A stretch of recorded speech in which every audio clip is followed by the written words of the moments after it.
How you doing, everyone? Sandesh here, and welcome to episode 6 of Trying to Make Sense of the World. Um, I was supposed to do this last week, but apologies about that because I had a family emergency. But instead, what I'm going to be doing this week, and I also posted this on my YouTube channel, that this week I'm going to be uploading both episode 6 and 7. So the thing is that way, at least I'll be caught up as far as my podcast. So if you was looking forward for my new podcast episodes, then those are going to be uploaded. This is episode 6, by the way. So I'm going to get into it now. Okay, the first piece of news is wrestling. Hulk Hogan and Eric Bischoff posted a cryptic video on their social media, and it was very NWO-esque. Back in the back in the day, back in '96 when he was black and white, and they were like teasing a third man. It was like, oh god, it really did sounded fucking cringe. And now the thing is, now we know what it is. Now we know what the hell it is. Apparently, Hulk Hogan, and now this is from Wrestling Inc. Hulk Hogan and Eric Bischoff will launch Real American Freestyle Wrestling League. The one question, yeah, because look at the way Hogan got booed. Yeah, who the fuck is gonna want to associate with themselves with Hulk Hogan? I swear to God, this is gonna be an absolute shit show failure. I'm telling you. To be honest, I like Bischoff, and I actually feel bad for Bischoff, honestly, as far as this goes. I felt bad for Jimmy Hart as well because he got caught up in the booing and fucking Hulk, and I'll guarantee you Hogan was thinking, yeah, oh, it's Jimmy Hart, brother, you're not pulling your weight, brother. You know what I mean? You know what fucking Hogan's like. Anyway, earlier this week, WWE Hall of Famers Hulk Hogan and Eric Bischoff reunited in an NWO style video on X. Leaving the two would have had a new project that involved a third man. Now, the thing is, personally, I honestly thought it was going to be a podcast series because anything that would have actually made the most logical sense. Given Bischoff's second life in wrestling as a podcaster, most assumed the project would be related to that. Perhaps involving Bischoff's co-host Conrad Thompson. That would, as much as I don't like Conrad Thompson, I think he's a fucking arsehole. Especially the way he fucking talks to Bischoff, just because Bischoff calls out Tony Khan on Tony Khan's bullshit. But the thing is, that would have made so much logical common sense at least. But the revelation on Wednesday proved to be something no one could see coming: freestyle wrestling. And also, I want to ask something. What does Hulk Hogan know the fuck about freestyle wrestling? Be honest. Let's be honest. What does he actually know about freestyle wrestling? If unless it's putting himself over, he doesn't know how to put anything else over unless it's related to him. Take it to X on Wednesday morning with a new video. Hogan and Bischoff announced the new formation of the Real American Freestyle Wrestling League. They also revealed their third man was Martinez, a freestyle wrestling coach known for working with several UFC fighters, including John Jones and Holly Holm, whom Martinez notably coached in the lead up to an upset victory over Ronda Rousey. More details about the venture were provided to the Associated Press and Forbes, with Hogan revealing he conceived the idea while watching Oklahoma State wrestler Wyatt Henderson defeat Minnesota standout and former WWE star Gable Stevenson to win the NCAA National Championship in March. Um, I don't believe a fucking word that he said that. Oh, I conceived this, brother, by watching Oklahoma wrestling, brother. I was like, fuck off. There's not one point where Hogan is not fucking lying. Um anyway, where was I? Okay. Hogan, Bischoff and Martinez hope to involve both Hernandez and Stevenson in the in the RAFWL. which they will say will consist of eight men's classics, four women's classes, and so far only Olympic silver medalist Kennedy Blade committed to the league, with Hogan declaring her the face of the women's division. I don't know why people are signing up for this because why the hell would you want to associate yourself with Hulk Hogan for? I don't know why, because all the bullshit that's going to be attached to Hogan as far as the press goes, it's going to be attached to you also by default. Martinez will serve as the COO, while Hogan will be its commissioner. What the fuck? It's unclear what Bischoff's role is at this time, though. Hogan said he would be working on the production side. The league will hold its first show on August the 30th in Cleveland, Ohio, with more events scheduled to be announced at a later date. You know for a fact that this is going to end up like XFL. There's no fucking way it's not going to. I mean, I just don't get it. I don't know why. Other than Bischoff, why the hell would anyone else want to associate themselves with Hulk Hogan? Excuse me. It really doesn't not make any sense. Like I said, unless he's putting himself over, Hogan doesn't know really anything else about wrestling. Now people are gonna say that fucking Hogan wrestles better. Hogan wrestled better when he was in Japan, when he was wrestling in Japan, and I agree that is true. But the thing it's but just like I said, he only knows how to put himself over. And to the people that say that Hogan made wrestling, well, I would call bullshit on that, because then explain Bruno Sammartino's popularity and the amount of times that Bob Backlund sold out Madison Square Garden, Superstar Billy Graham's popularity back in the day. Explain that shit to me, and also one more thing: the Von Erichs. Explain all that shit to me. All of them were all of them were stars, and they main evented before Hogan was chosen as Vince's guy.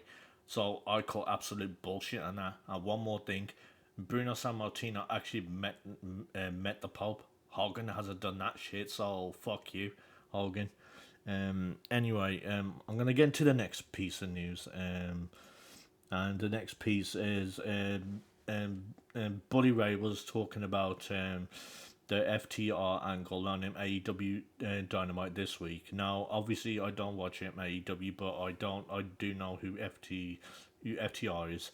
Anyway, on the 23rd episode of AEW Dynamite, FTR dive deeper into the dark side. That's already a joke. Of their personas when they recruited Stokely Hathaway to be their new agent, and attacked wrestling legends, the Rock and Roll Express. That was fucking dumb. I don't want. How was attacking the Rock and Roll Express? How was attacking the Rock and Roll Express going to put them over? It was going to put them over in any single fucking way. And I don't know whose idea that was. As like, oh, this is gonna get you booed. I guarantee you, this no one gives a fuck about. No one. Excuse me. AEW fans don't give a fuck about the about legends, and so and you could pretty much say that AEW wrestlers don't give a fuck about legends either. So, how the hell was this gonna help FTR, and how the hell was this gonna put them over? Because no one was gonna give a shit. I guarantee you this. It wouldn't surprise me if it was a Tony Khan idea at this point. Anyway, the former AEW Tag Team Champions gave a spike pile driver to Ricky Morton before Paragon ran out to make the save, chasing the villains away. WWE Hall of Famer Bully Ray admitted on a recent edition of Busted Open After Dark that he was a fan of the segment as a whole. I don't know why, because that honestly, I haven't even seen it, and it already sounds fucking dumb to me. It really does. That made no sense. because just like I said, these are they're Hall of Famers, but they're proper old. What the how are they going to be put over as heels? It didn't put them over as heels. It just to me it just sounds and looks ridiculous. But that there was too much going on in such a short space of time, leading him to offer some advice to AEW President Tony Khan. That's going to fall on deaf ears. Um, Slow down the pacing of the show during the moments that need it. Um, Ray said, "What good is Spike? What good is Spike pile driving Ricky Morton if you're not going to let it set in? If you're not going to allow FTR to garner the heat the pile driver on a legend is supposed to get, you're shooting yourself in the foot, Tony. But what do I know? But the thing is, now I'm gonna say." The whole segment sounded like a shit show. So I mean, where the hell do you begin? Ray explained that he was never going to tell any of the athletes on the show to slow down because that's not going to solve anything. But that if there was a segment, the only way how you're going to start to solve anything is if you hand over creative to someone who knows what the fuck they're doing. Hand it over to employ someone like Dr. Tom Pritchard or someone like that who actually knows the business. Um, that would have benefited from being given more time and slowing down the pace. It was FTR's. Tony, I know you're not the biggest. I know you're not the biggest on-call bully fan, and that's fine. Even though we've never met face to face, just but please take just a tiny, tiny bit of my advice. Either make your referees mean more or slow it down a little bit, kid. It'll work, I promise you. And it's just gonna fall on deaf ears. Tony Khan does not like to listen to anyone, and it's obvious he likes to think he knows more he knows more better than anyone. And the more you think about it, his behavior is pretty much on par with Vince McMahon as far as being a narcissist and being like very controlling. Think about it. Vince was so controlling, was so much of the final say, and it sounds like that's what Tony Khan is. So pretty much Tony Khan's a fucking hypocrite, as far as I'm concerned. Anyway, I'm gonna get into gaming news now. Okay. The game Clair Obscur Expedition 33, as we know, is done extremely well, and it's sold and for a small game, even though it's got a big open world, and the fact that it's sold a million copies already, I consider that a success, to be honest, and it's still going. And anyway, apparently DLC is on the cards after positive reception. I'm reading this from pushsquare.com. Um, all the links in this podcast episode will be in the description, just so you know. Um, Sandfall Interactive may well expand on the base game of Clair Obscur Expedition 33 with DLC in the future, as its lead writer says the chances of an expansion coming are good. Responding to an Instagram DM from a fan via Vice, lead writer Jennifer Svedberg Yen said that due to the massively positive reception the game has received since its launch last week, the team is still trying to process everything. However, if there was a desire from fans for additional content, then Soundfall Interactive would love to do something more. Based on the response so far, and she said the chances are good for the game to get DLC, and the game provides quite a conclusive ending, but due to the way the overworld map of the continent is structured, the studio could expand the universe with more places to visit and explore. If you're playing the RPG right now, anyway, I'll stop it from there. But the thing is, it's good that a game like this is getting DLC, and especially if the open world map is like over world, like it's like that big. It's like, yeah. expand it with DLC, because I know that Black Myth Wukong's getting DLC in the future. I don't know when abouts. But it's just like also with Liza P. That was done by a small development team, and look how popular that did, and it's getting and the DLC's coming out in, I think, May. I think. But the thing is, this is fantastic news. I haven't played it yet. Obviously I'm gonna plan to play it myself. But if you haven't played it, I would definitely say, I would honestly say, play it either on PS, play wherever you can, PC, Xbox Game Pass, PS5. Anyway, and let me know what you think about the game if you have played it. What do you think of it? Anyway, I'm going to get into the second piece of gaming news, and it's about the PS Plus Essentials game for May. And basically, the leak was wrong, because apparently it was assumed that the Until Dawn PS5 port was going to be one of the PS Plus games, but apparently it's not. And I honestly think that's a serious mistake by Sony, because the games have been announced, and they are the following: Ark Survival Ascended, Balatro, Warhammer 40,000 Bolt Gun. I honestly think Until Dawn, the PS5 version of Until Dawn should have been one of them, because the reason I say that is because it didn't do as well. You must just put it on PS Plus. What's the harm? At least that way, people can get it for free, right? If they choose to, if they want to get a PS Plus. But anyway, it says here Sony has today announced the PS Plus Essentials games. I've obviously gone over them. Available to redeem and download it from the 6th of May, Tuesday. That's this Tuesday coming up. Excuse me. Yeah, sorry about that. For as long as you maintain an active PS Plus Essentials membership, the free games above will always be playable for you, even after they're recycled out for engines. Sony is pitching Ark Survival Ascending as the headline edition for the month, which is a native PS5 version of the game containing all Ark worlds, including Scorched Earth, Aberration, Extinction, Ark Genesis Part 1, Ark Genesis Part 2, and more.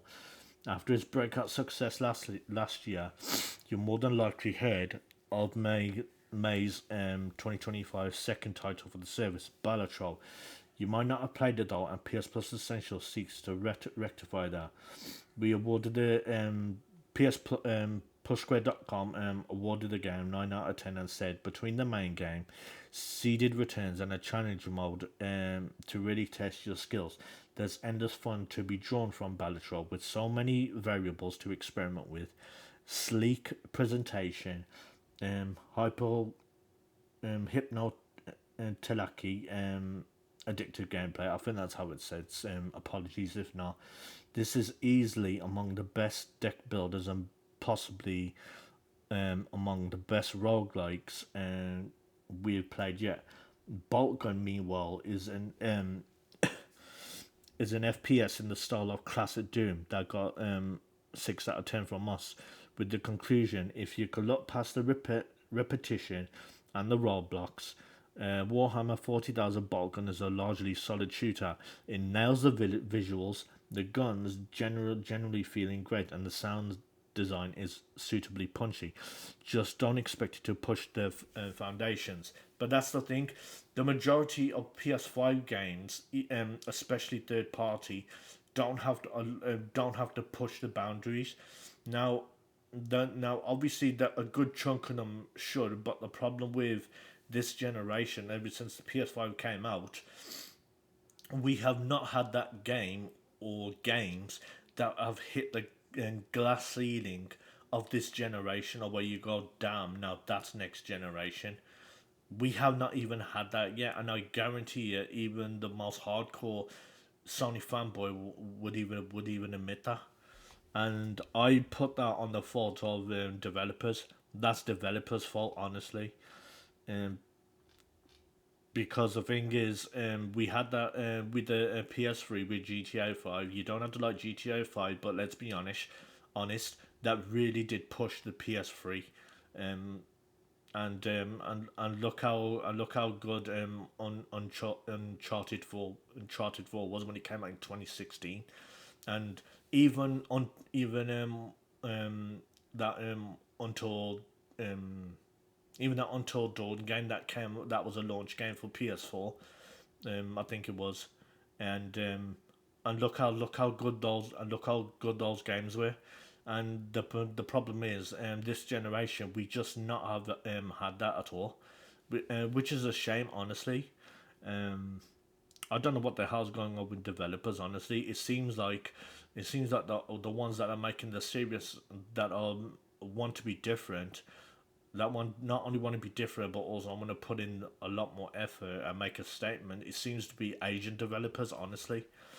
But anyway, let me know what you think about the PS Plus games that are going to be coming out for May, and are you disappointed that Until Dawn and the PS5 version of Until Dawn is not going to be one of them? Let me know. Let me know in the comments. Okay, I'm gonna get into some movie news now. Now, apparently, the next Hunger Games prequels, massive budget revealed, could be twice as much as Ballad of Songbirds and Snakes. Tell you this now. The more they keep raising these budgets for these AAA films, I'll tell you this now. It's gonna be and it's gonna end up backfiring spectacularly, because not many films and big budget films this year are gonna end up recouping on what they're making. I mean, let alone a profit, honestly, or actually let alone even break even. Anyway, the Hunger Games Sunrise of the on the Reaping is shaping up to have a massive budget. I didn't even know that there was another Hunger Games film coming out, and it could end up being almost doubled its predecessor. The Ballad of Songbirds and Snakes. The project goes on sale at next month's Cannes market. Per deadline, market sources hint that Sunrise on the Reaping will have a budget north of 150 million, with some sources saying as much as 170 to 200 million gross. For comparison, the Ballad of Songbirds and Snakes film adaptation had an estimated 100 million budget. Still, these Sunrise on the Reaping totals aren't as massive as in my opinion. Aren't as massive. I would say that definitely is massive. An extra 100 million is still an extra 100 million, and that doesn't even factor in the marketing. The marketing budget isn't even factored in yet. So I don't know why I don't know why it's saying I don't know why it's saying here that it's not that much. Of course it is. Part two had a similar budget when it was released back in 2015, coming in at 160 million. See, the difference was with the original trilogy. At least the original trilogy kept on making a lot of money along the way. Even though I've never watched them and they're not for me, but at least I acknowledge it. The Hunger Games remains a very successful media franchise, which will likely end up making the high budget warranted. To date, the film series has grossed 3.3 billion worldwide, making it one of the highest grossing film franchises of all time. The Ballad of Songbirds and Snakes with Rachel Zegler and Tom Blyth, despite mixed reviews, was also a box office success, raking in 349 million worldwide. The films aren't the only part of the Hunger Games franchise proven to have staying power. Susan Collins' dystopian novel series that serves as the source material for the movies remains incredibly popular with audiences. Sunrise on the Reaping sold over 1.5 million copies worldwide in its first week, when it hit bookstores on March the 18th, 2025. It was the biggest debut for any title in the series so far, and it earned more than double the opening sales of the Ballad of Songbirds and Snakes, and 3 times the sales of Mockingjay. Um, it's been revealed that Sunrise on the Reaping is set to begin filming this July, with Francis Lawrence and directing from Billy Ray's adaptation of Collins' novel. The movie is scheduled to hit theaters November the 20th, 2026. So it's next year, with its plot taking place 40 years after the Ballad of Songbirds and Snakes and 24 years before the events of the first Hunger Games movie. It depicts the second quarter quell with a young Hamish Abernathy at the centre of the deadly games. Recently, casting confirmations have been coming in about which stars will bring the new Hunger Game characters to life. Joseph Sadar will portray the young Hamish, with Whitney Peake as Leonore Dove Baird. McKenna Grace will play Hamish's fellow District of Tribute.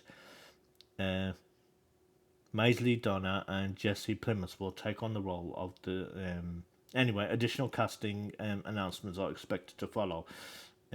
So yeah, but as I said, how many big budget films in the last 4 to 5 years has broke even, or been a box office success, compared to being flops or not even breaking even? Not many of them even got their budget back.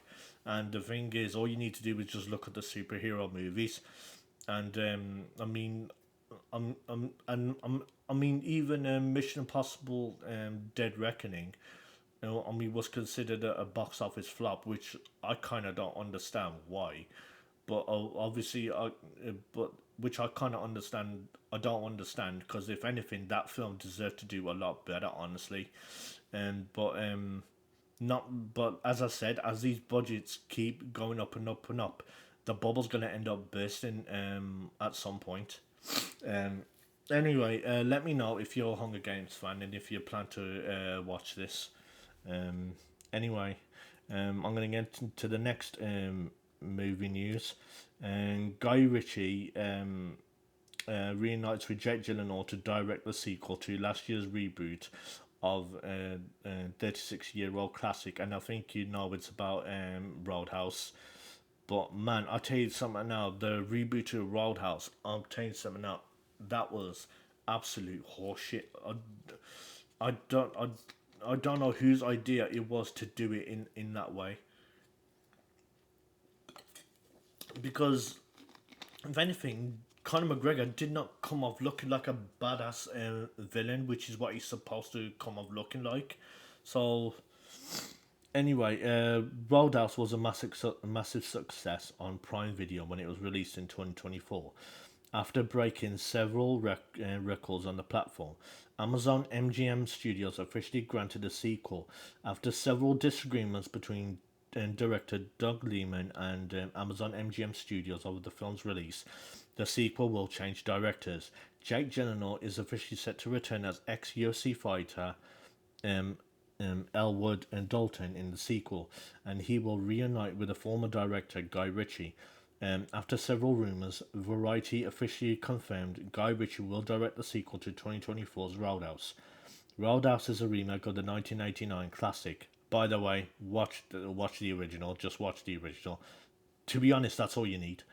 Of the same name, starring Patrick Swayze. Although the movie received mixed reviews from the critics and the audience, it ended up being a major success. Amazon hurried to greenlight a sequel. The first entry has 60% from the critics, just barely holding on to a fresh badge, and 52% from the audience on popcorn meter. Roadhouse 2 will reunite Gyllenhaal and Ritchie for the third time. They first worked together on the 2023 action film The Covenant. The movie was a major success with the critics, receiving 83% from the critics and a near perfect 98 from the audience on the popcorn meter, receiving both the certified fresh and verified hot badges. They also have another film coming out, In the Grey, which is set to premiere later this year. The action thriller will reunite Ritchie with frequent collaborator Henry Cavill, um, and Isa Gonzalez. Um, I wonder what In the Grey is about, because I never heard of that. Never heard of that film. Anyway, what to know about Roadhouse 2? The movie, which served as a remake of the 1989 film, was directed by Doug Liman from a script by Anthony Bagarozzi and Chuck Mondre, following a similar story to the original. I don't think it followed a similar story to the original. No fucking way did it. If anything, the story sounded even more stupid. Um, anyway, in an interview with TV Line in 2024, and Gyllenhaal teased that the sequel will be expansive and will be bigger, highlighting that he couldn't wait to film it. All I know is that I'm very excited about it. See, the thing is, with Roadhouse, I don't necessarily blame Jake Gyllenhaal on its problems. It's just the thing. It's just the thing is, who wrote it and directed it. It was like who chose to have fight scenes like that in a Roadhouse film, and why not? Why not just? Because it just came out just extremely stupid. It really did. It just made no sense. But even though that it was popular on it broke records on Amazon Prime. But the thing is, it doesn't mean to say that the film wasn't shit either. That they obviously wanted to see out of curiosity. I hope that Guy Ritchie honestly does a far better job with it. I'm honestly holding out hope, because I do have hope that Guy Ritchie can obviously rectify it and make it a lot better. Anyway, let me know in the comments if you've seen Roadhouse, the reboot, and if you're planning to watch this one. Right, I'm gonna get into the final piece of the final two pieces of news. Okay, and it's about Trump. Okay, Trump proposes eliminating income taxes for Americans earning under $150,000. Now, President Trump is floating a sweeping tax reform proposal that would eliminate income taxes for individuals earning less than 150,000 per year. While no formal policy has been released, recent comments by Commerce Secretary Howard Lutnick suggested this is a serious consideration for a second Trump administration, though it comes with significant economic and political complexities. According to Lutnick's interview with CBS News, Trump's tax policy goal is to remove federal income taxes for individuals earning under 150,000 annually. Additional proposals under discussion include eliminating taxes on Social Security benefits, exempting overtime pay and tips from income taxation, extended on making permanent the Tax Cuts and Jobs Act, funding the government via tariffs instead of income tax. While Lutnick later walked back the certainty of these plans, he clarified that the proposal is inspirational, depends on the ability to balance the federal budget. Who would this affect? The majority of Americans earn less than 150,000 annually, meaning the proposed policy could eliminate income tax liability for a significant share of the population. So, according to the U.S. Census Bureau, over 76% of Americans earn below 150,000, though other estimates place that figure closer to 90%. Okay, here's a breakdown of the average income by age group in 2025. Ages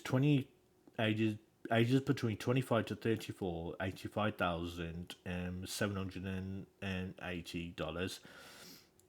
Ages 35 to 44, $101,300. Ages 45 to 54, $110 seven $110,700, ages 55 to 64, $90,000, $640, excuse me, um, ages 65 and older, $54,710. If enacted, this proposal would relieve most Americans of their federal income tax obligations. How would the government replace lost revenue? To replace lost tax revenue, Trump's team suggests shifting to a tariff-based model. The proposal includes imposing tariffs on import goods from foreign countries, creating a new agency, the External Revenue Service, to collect those tariffs, reduce dependency on the IRS. Lundin described this as a strategy to make the rest of the world pay a membership fee to access the US economy. However, economic analysts and tax policy experts warn that this approach is highly problematic. Um, right, I'm gonna get into this. If anything, I actually like this. Now, I'm British. I live in the UK. But the thing is, I actually like this proposal of the fact that the average American who earns under $150,000 and they don't have to pay income tax. I actually think this is a fantastic idea, and I actually think that as far as like this will help him in the polls as far as like if he's doing a better job or not. And I honestly think if this does happen, I think this will be incredible news. So because Trump's job is to prop up the U.S. economy and the U.S. Dollar. That's his job as president. That's what the president and the that's what the president is supposed to do. That's the point. Because the thing is, it's not gonna help. It doesn't help anyone if the value of the U.S. dollar goes down, because it would, as far as like um, buying goods from America, or if you live in a foreign country, it's just not gonna it just doesn't help anyone. So I say it's about time that the average American gets to at least have an income tax um, cut. It's instead of just the usual elite that always have the tax loopholes. So I think just great news. I hope this does happen. Anyway, the final piece of news.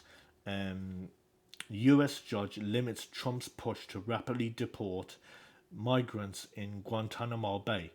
Judge says administration must give migrants opportunity to express concerns about safety of deportation destinations. A federal judge in the United States has placed limits on Trump administration's efforts to deport migrants held in Guantanamo Bay with few protections. In a ruling on Thursday, District Attorney Brian Murphy in Boston issued an order stating that the administration must give migrants an opportunity to raise concerns about the safety of the countries where they're being deported. The ruling is the latest to advance concerns about the legality of Trump's hardline moves on immigration and expansive interpretations of executive power. The order is a victory for immigration rights advocates who alleged that the administration had violated a previous court order by flying four Venezuelans held in the U.S. military base at Guantanamo Bay in Cuba to El Salvador, although it remains to be seen how the White House will respond. The administration challenged that order by arguing that it only applied to the Department of Homeland Security, not the Department of Defense, which carried out the flight in question. The Department of Justice has said that three of the four Venezuelans sent to El Salvador where the administration has sent migrants to be warehoused in Salvadoran prisons where abusive conditions and torture are widely alleged, are members of the Trending Aragon gang, but it has frequently made similar claims with little evidence. Immigrant rights groups have alleged that immigrants are being held in Guantanamo Bay, previously used as a detention center and torture site during the so-called global war on terror.